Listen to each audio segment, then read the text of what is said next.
So with the new free S rank, a lot of us are experiencing Fallen Rosemary for the first time. In fact, the resurgence of the Lightning team has put her in the spotlight once again. This is especially true for those of us who have skipped Zhen Yi, as she's basically carrying my account right now. Now Rosemary is one of the more complex Valkyries in this game, but knowing how to use her definitely makes her a lot more satisfying to play. The Valkyrie also holds one of the hardest attacks in the entire game, but the goal of this video is going to be more a understanding of her mechanics, and of course I'm not going to expect you to be a god gamer. So first off, Fallen Rosemary is primarily a lightning support, though with her pre-arm she can function very well as a damage dealer. This effectively means she is a hybrid DPS support type, which means for her affixes you definitely want to focus on getting attack. Since she's used in a wide variety of top tier teams, I currently would recommend her to be your #1 target for Ancient Legacies. So when should you stop farming her? Well, with the increased Ancient Legacies that we've been getting, I think you should just keep farming her until she's triple S. Every single rank up that she has is pretty relevant, but if you are starved for Ancient Legacies, then the biggest upgrades are at S1 and S2. S2 is primarily if you have the pre-arm, and S1 if you don't. All of the rank ups afterwards are pretty small, but I made a small infographic if you want to know more. So how does Fallen Rosemary actually work?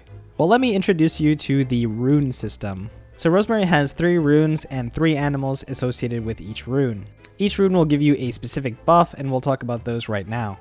So to get a rune, you need to be in Valfeyja Form. So there are 3 ways to get into Valfeyja Form. The first and most easiest way is to use her QTE. You can get the QTE through Igniting or Knockup, which is most available through Azure Imperia. The second is to use the active of the pre-arm weapon, which you'll only have if you're over level 80. Also note this weapon gives you all 3 runes instantly, which is another reason why this weapon is extremely OP. And the last way is to use the charge attack when you have 1 bar down here, but I don't recommend this method. And the reason why is because it's just way too slow. So once you're in Valfeyja Form, we can finally start getting some runes. Each rune will have a buff that lasts 15 seconds. So the first and most important rune is the bird. You can summon the bird by evading near an enemy, so this rune will give a lightning buff and some SP regeneration to the entire team, so it's by far the most important rune. You can actually see the rune's effect on Rosemary as a spinny aura thing. The biggest thing to note about it is that it actually has a cooldown, so you can't just keep summoning the bird over and over. There's in fact another special property of this bird, and that is the fact that you can actually chain it right into the next animal, which is the snake. So the snake comes from the 4th basic attack sequence, which you can chain right off the bird. All you have to do is hit attack. So once you summon the snake, you'll get the rune, which basically does a small amount of lightning damage near Fallen Rosemary. You can actually see the rune through the outer circle around Fallen Rosemary. Now the small amount of lightning damage that comes from this rune is probably the least important aspect about it. It's actually fairly weak. One of the more important aspects about the snake is the fact that it actually generates a lot of meter for her, so it's certainly important to use if you're using her as a DPS. So the last rune and animal is the wolf. The wolf will actually make the enemy take more lightning damage. However, it only takes effect on the circle around Fallen Rosemary, which means she actually needs to be on the field.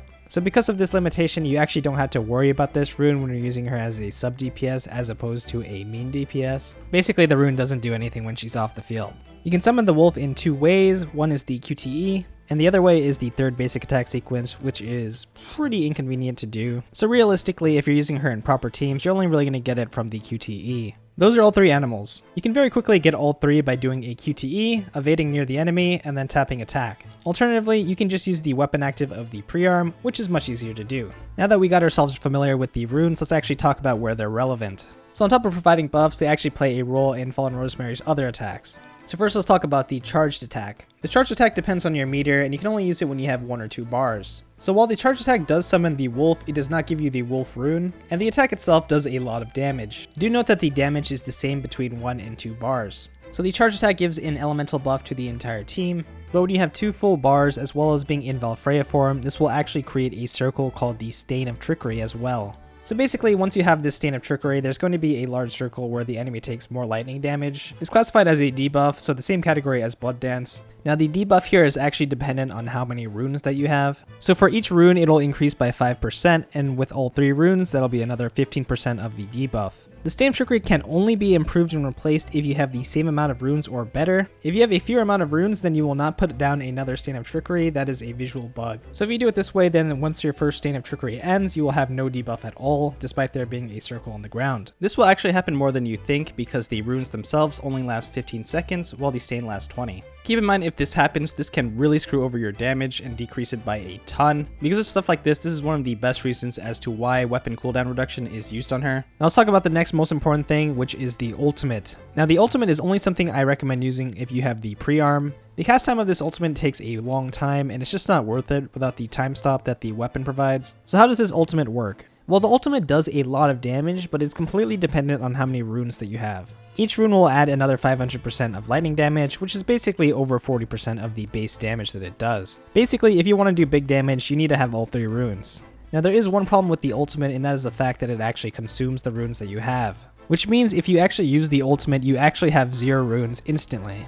This is important to note because you don't want to be using your charge attack after using the ultimate, at least not without strategically getting the runes back. So for pretty much every rotation that uses the ultimate of Fallen Rosemary, you definitely want to get the rune of the bird back. And if you remember what I said about the bird, it has a cooldown, so you definitely don't want to evade before using the ultimate. Instead, the proper thing to do is to evade right after the ultimate and then switch out. This way you'll be able to get the maximum damage from the ultimate, and you'll also be able to get the SP and lightning damage from the bird. Okay, so let's actually look at some rotations to demonstrate how she works. At the start of the fight here, I'm only aiming to get some SP. So we ignite Homu to get the QTE of Fallen Rosemary to enter Valfeyja Form immediately. Then I evade to get the bird rune and just do a charge attack to get a small lightning buff. So after getting some SP, we're ready for the big rotation. So in big rotations, generally what you should do is use the weapon active to get all 3 runes instantly. Then use the charge attack for a max debuff circle. After that, you want to consume all 3 runes with the ultimate. And lastly, before switching out of Fallen Rosemary, you want to evade to reapply the bird buff, which is a lightning and SP buff to the team. So here's another scenario where you can't actually use that specific sequence. This is just to give you some ideas of how to play it. As you guys might know, Bright Knight is a boss where you must evade her attacks. So in this case, we're going to get all 3 runes without using the weapon active. So the first rune is the dog, which is granted when I QTE her in. Next, by evading the attack, I will summon the bird, or at least that was the intention, but if you pay attention to the clip, I actually did not get the bird. As to why this is the case is because the bird has some inconsistent hit detection. You're meant to get it when you're close to an enemy, but sometimes even if you're close, you won't get it. Even that being the case, I am still able to get the snake because the ultimate evasion skill can also chain into it. Now in this case, I actually do not cast the charge attack first, I do the ultimate first. And the only time I actually recommend doing this is if you have the weapon active ready after the ultimate, which I do. Next, we can finish up by using the weapon active to get all 3 runes back. And finally, we use the charge attack to get a maxed out Stain of Trickery debuff. So there's a lot of things to keep track of here, but if you actually don't know about the rune system in depth, you're going to lose a lot of damage. So I highly suggest you get familiar with summoning each rune and getting familiar with how the mechanics work. Now that we've talked a little bit about her gameplay, let's talk about her actual gear.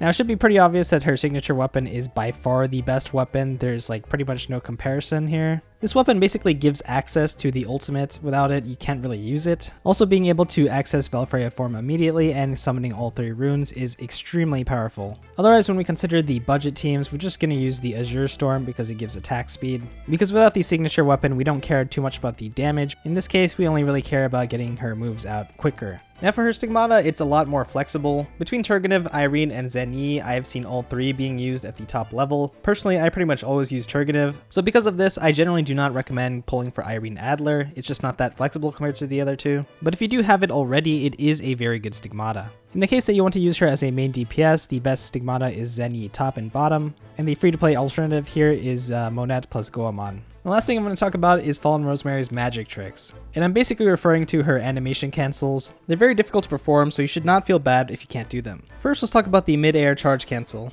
One thing you should know about Fallen Rosemary's charge attack is that it does not need to hit for the effect to take place. The other thing to know is that in Honkai we can buffer our inputs. So because of this, we should know the difference between a buffered charge attack and a regular charge attack. So in this first example, I'm doing a regular charge attack by just holding attack after Rosemary lands. Because of this, you can see that Rosemary doesn't immediately do the charge attack. Instead, there is a bit of a basic attack beforehand. In this second example, I am holding attack much sooner, essentially when Rosemary is still in the air. So instead here, the charge attack is performed immediately, and it was basically queued as she was landing. Charge cancels require a buffered input, so we're going to be using this technique. When Fallen Rosemary does a buffered charge attack, it is possible at the very start of the charge attack to do 3 different actions. She can use her ultimate,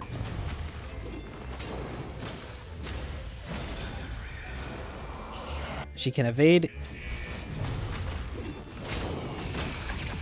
and she can switch out.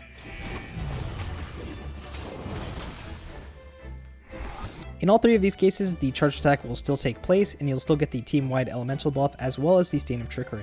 What you do miss out on is the actual charge attack damage, which is not so important if you're not using her as a main DPS. The Midair version of the charge cancel is not too bad, you just need to use the action as soon as you see the bar deplete, although this is given that you've properly done a buffered input. Now typically when you do this, the bar will end up empty, however it is possible to end up with more bar than usual. Some people have found that it might be a little bit easier if you pause. Pausing within the first few frames of the QTE, and then proceeding to do this technique afterwards, it's possible the extra bar is more likely to appear this way, but I am not so sure. Now while it's easy to buffer an input from a QTE, it is much harder to do it grounded. However, it is possible. In this case, the way to buffer the charge attack is by holding attack before using the weapon active. Rosemary will still buffer the charge attack, however the timing on this is much harder than the QTE by a long shot. In this case, you can't use the bar depleting as a visual cue. Instead, you actually have to time your action to when you think the charge attack will start. And you only really have a few frames to do this, but it is possible. Lastly, we have the instant snake. And very strangely, I have a much higher success rate on mobile, so that's why you are seeing mobile footage. Basically what the instant snake does is that you cast the snake at the same exact time you do the charge attack. The input is to press attack and then evade and then hold attack. From my understanding, you'll want to let go of attack as you evade. This is probably one of the more common strats that you'll see, but I have a very low success rate on PC. Obviously the technique is very helpful for getting the snake rune and it gives you extra damage. Sometimes you'll see a strategy that utilizes multiple cancels and it's much harder than it actually looks. The point is, Rosemary is a deceptively difficult character, especially when you get near the top level of play, but I do like her and I hope the next Rita that comes out has the same level of depth. Anyway, I hope you've learned something, and if you have any questions, go ahead and post them.